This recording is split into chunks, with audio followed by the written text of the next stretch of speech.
Hey everyone, my name is Melanie Tree, and today we are talking about how to keep your kids safe for summer camp. So,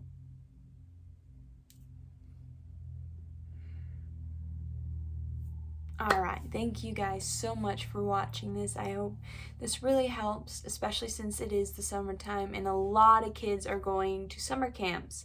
And in this channel, I talk a lot about human trafficking, but a great way to prevent human trafficking, as a lot of human trafficking victims were previous victims of sexual abuse, and a lot of sexual abuse happens at summer camps. So today I just want to talk to you guys about how to keep your kids safe while you send them off to summer camp. And this is not a way to diminish going to summer camp. I went to summer camp multiple times growing up. One time when I was in 4-H, and the rest of the time was church camps. And I know it's scary sending your kid off. It's really scary. I don't blame you. But you can start to get used to it, and it helps your kid build more confidence and self-esteem in themselves. And it definitely has helped me grow as I got older. So I narrowed this down to five main things to help your kid as you're sending them off to summer camp. So, first thing is you want to know the leaders of the summer camp. You want to get to know them. You want to find at least 3 of the leaders that you feel confident in and that your child should feel confident in, because no way should a parent send their kid off to a summer camp when you don't even know the leaders. You don't know the leaders' phone numbers, you don't know their first or last name, and your kid doesn't feel comfortable with any of them. And I highly encourage that if you have a bad feeling about one of the leaders, stick to that feeling. There's a lot of survivors that had a bad feeling of the person that abused them. They had a bad feeling, but they didn't want to seem rude, and they didn't want to seem crazy, as, that's just how women were raised. When we have a bad feeling, it's just all in our head, right? But no, a lot of the survivors, they truly believe that if they stuck to their feeling, that none of this would happen. So a lot of victim advocates, they say stick to your gut. If you have a bad feeling about someone, this video should just completely validate you. If you have a bad feeling about someone, there's a reason why you have a bad feeling about someone, and you should always stick to that. You should always stick to that. And this is coming from a person that had 2 stalkers in their lifetime, and I'm only 20. So just stick to that feeling. If you have a bad gut feeling about one of the leaders, stick to it.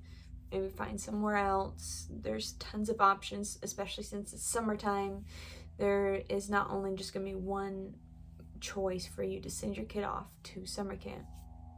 The second one is talk about body boundaries, and areas covered by a bathing suit are private, right? So when you're teaching your kid growing up, you want them to know what areas are private and that people shouldn't be touching without consent, right? And these are kids, so no one should be touching those areas anyways. So you truly want to reinforce that if they're covering that area with a bathing suit, that area is private and no one should be interfering with that, right? And you can cover this in so many different ways, how you feel best fits your child. It really helps them reinforce that, hey, your body is sacred and no one should be touching that without your consent. It should be an awesome day and consensual when they grow up and grow older and they found someone that can't, right? So we want that to be guarded, and we don't want them to be uncertain. They're like, I think it's private, but I don't fully know, and this guy is saying it's not, and it's fun. A lot of predators, they like to downplay the word sex, so they'll be like using the word mainly play. So you may want to use that while you're teaching your child, hey, if anyone asks to play with those areas, if anyone asks to touch those areas, you say no, right? Because play, it sounds like a lot of fun, right? Especially if they're a kid around the ages 8. If someone says they're like, okay, you're not really that suspicious, right? Because the word play means fun. So you might want to use that while you are teaching your child. That is some great tips. Explain the difference between safe secrets, like a surprise party, and unsafe secrets that makes you uncomfortable and scared. So you want to explain to them, if the incident were to happen, that keeping a secret should be fun and not unsafe, and that makes you uncomfortable and scared to admit to it. Like, you can explain, okay, what if I told you to keep a secret about throwing a surprise party for Dad? What if I told you to keep a secret for a surprise party for your little brother? What if I told you to keep a secret for your surprise party for your best friend? Right? And the kid's like, oh, that's so exciting. And then you go, well, what if someone were asked to play and like touched you and they told you to keep a secret and not to tell mom or dad, or not to tell your older siblings, or not to tell anyone? That will make you uncomfortable, right? That will make you feel unsafe. That's a bad secret, and you should talk to someone about that kind of secret, because that's not a good secret, and it's not even a secret to begin with. If it makes you feel uncomfortable, you have to tell someone. You can make it like that. And it's sad that we live in a world where we have to teach our kids this, but it's better to teach them than wish you had if something were to happen, right? So it's best, and it trains your child to become a better member of society. It teaches them good skills in the future, and it teaches them good skills if they were to become a parent in the future, or how to help a friend in the future if they're facing this, because a lot of kids, they suffer through this, and your kid could be one of the reasons why someone confesses about something that's been weighing down on them for years or months or days, and your kid could be the reason why they get help. There's a lot of resources out there, and maybe the parents don't even know. Kids talk amongst themselves about secrets and stuff. They don't normally talk about it to us adults, because adults are mean and adults are just no fun, right? So it's best to teach your kid this, because they could potentially help someone in the future. Okay, practice the bossy voice with them. Practice that it's not optional, it's an order with them. You want to make them feel comfortable saying no, because as a 20-year-old, it took me years and years and years and a lot of uncomfortable positions that I have been in school and just in general for me to be comfortable saying no and setting my own boundaries. It took a long time, and I feel like if you sit down with your kid and you teach them their authoritative voice that it's okay to say no, and if you feel like you don't want to do that, then say no, right? So it's best to teach them that it's okay to say no, and it's not bad, and don't let anyone push your boundaries. You said no for a reason, right? So let's stick to that reason, because I feel like it's very hard for a lot of kids to say no, especially as you're growing in this world and you're trying to get the gist of everything and how scenarios should work. It's best to teach them that it's okay to say no. It's okay. It's not a bad thing to say no. You don't want to do this, do that. And I feel like a way to really cement this in their brain within the right situations of them saying no, respect that, because then they will know that if they say no, then hopefully the situation would end, and in a lot of situations, it will end. And it builds them more confidence. And the last tip that I have is remind them to be safe online, even at camp. So if your camp allows them to bring a phone, and even if they don't, I totally feel like you shouldn't let them hide a phone in their bag, because if something were to happen, you want them to have access to you. And with the camps, there's always at least one spot where there is Wi-Fi so they can call you, right?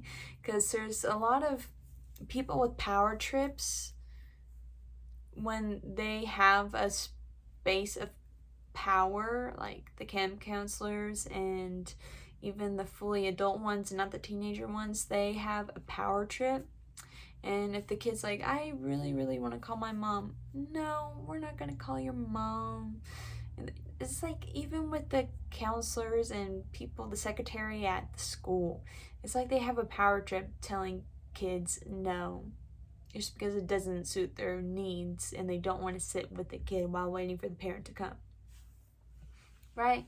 So you should teach them to be safe online. And I think that you shouldn't be posting where you've been until you get back home, honestly.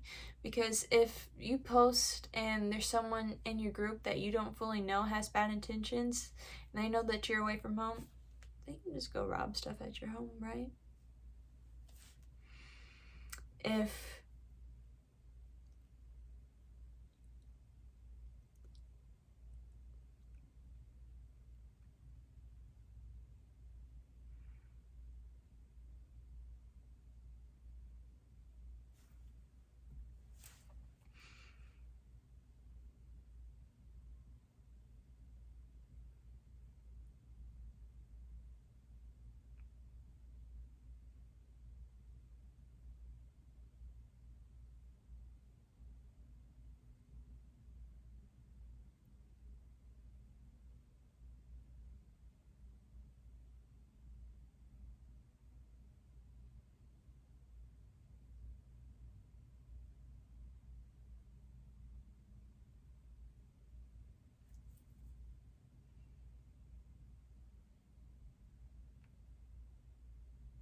So it's best to teach your kid how to be safe online, even when they're at camp, and if they are allowed to have electronic devices.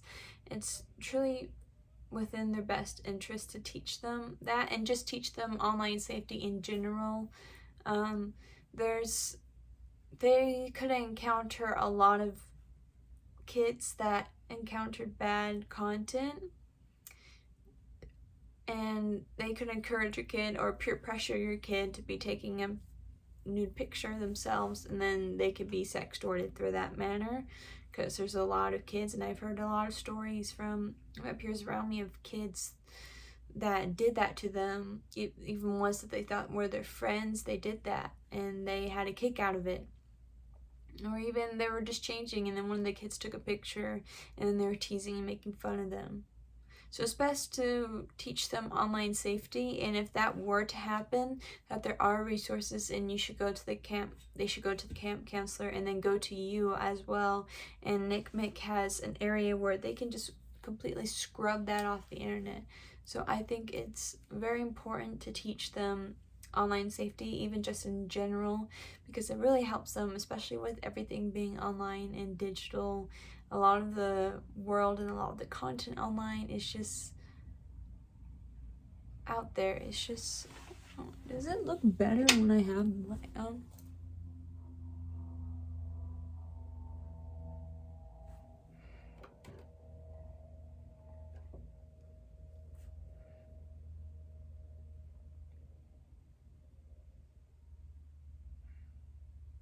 no, it just makes me look really, really dark. Sorry.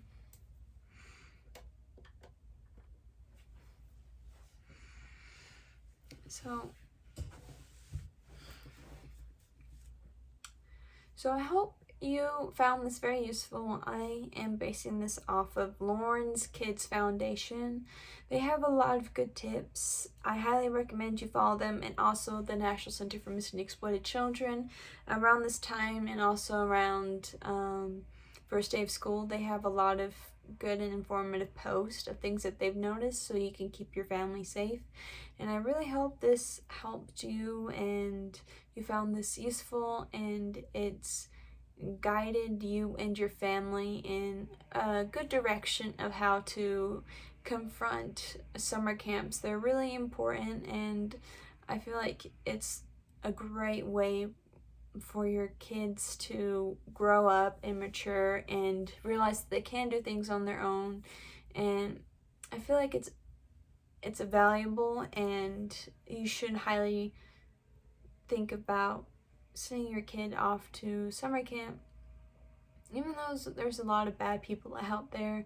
For the vast majority, it's a good time, and I didn't have any bad experiences. No, I know that your child could have bad experiences, and me just having good experiences growing up doesn't mean that you should put that into full consideration and be like, oh, this YouTuber said she had an awesome time at summer camp, that means I need to send my kid off without any consideration. Because you should definitely meet the leaders and stick to that gut feeling of, okay, they're safe, they're fine, or no, maybe next year, or we'll find somewhere else, right?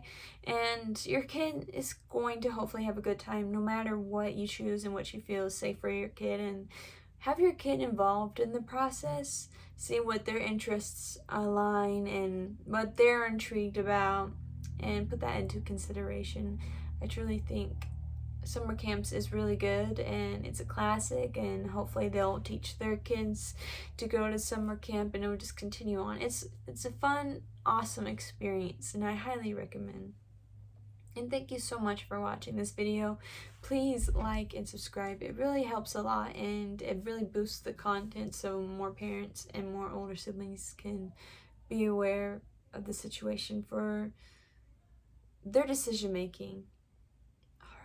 Have an awesome day.